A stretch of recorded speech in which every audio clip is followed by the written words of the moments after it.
Okay, let me ask you something. How many ways can you really see a number? We think of them as these fixed, absolute symbols. But are they? Today, we're going to go on a bit of a visual journey to explore the many hidden identities of the numbers all around us, and we'll start with the ones we think we know best. We see them constantly, right? On our clocks. They're just functional, marching forward, telling us the time, simple as that. They give us our identity on a license plate, a street address, you name it. And of course, they give us direction, guiding our world in this really clear, unambiguous way. These are the numbers we know. Or so we think. So yeah, let's start right there, with that foundation. Numbers we all recognize, the ones designed for pure clarity and function. At their very core, this is what numbers are for, isn't it? They're society's most basic tools. They bring order to chaos, helping us measure and count and organize our entire world. Just look at this digital display. It's the perfect example. It has one job: to communicate a value. There's zero ambiguity, zero artistic flair. It is pure, unadulterated information. But what happens when you take that need for function and just throw it away? So on the left, you've got a digital number on a thermostat. On the right, the number 59 is assembled from a whole collection of pens. All of a sudden, the number isn't just information anymore, it's an idea, it's a composition.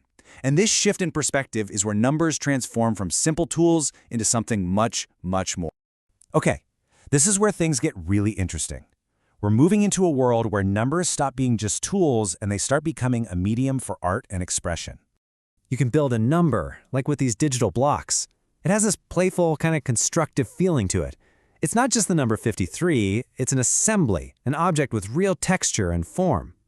And here, the material itself tells a story. This number, 87, it's made from scattered grains of salt. It feels fragile, temporary, like a single breath could just blow it all away.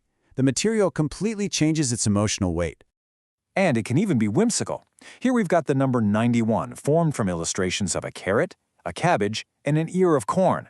It's organic, it's unexpected, and it just makes you smile. Who knew the number 91 could be so healthy? And check this out, the digits themselves become windows. The number 5 is filled with a sunset, while the 7 contains leaves and flowers. The numbers aren't just shapes anymore, they are containers for other worlds, for other ideas. So the crucial point is this: the form dictates the feeling. The very act of choosing a medium, whether it's pens or salt or a sunset, it transforms a simple symbol into a piece of art with its own unique personality.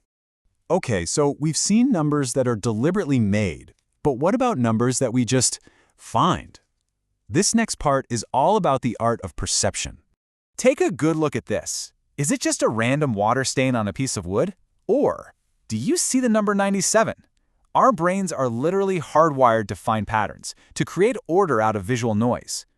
There's actually a word for this: pareidolia. It's the exact same reason we see faces in the clouds or a man in the moon.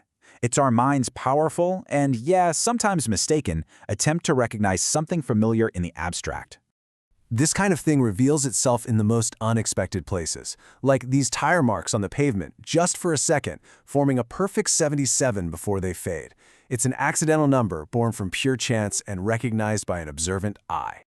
Which, brings up a fascinating question, doesn't it? When you spot a number in a wood stain, are you discovering something that's really there? Or is the act of seeing it a creative act all by itself? All right, let's pull back and look at the big picture here. We've seen numbers as tools, as art, and as accidents. So what does all this tell us about these symbols we use every single day? Well, they can be abstract and mechanical, almost like a secret code. Or they can be grand and beautiful, merging with the landscape to create something, well, truly breathtaking.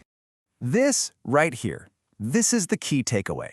Behind every single one of these images is the same abstract concept, a quantity, a value. But from the totally functional to the absolutely fantastic, a single idea can be expressed in an infinite number of visual forms. So the next time you look at a clock or a license plate or even just a stain on the sidewalk, maybe you'll see something different. The numbers themselves, they haven't changed, but perhaps the way you see them will. The only question left is, what patterns are you going to find tomorrow?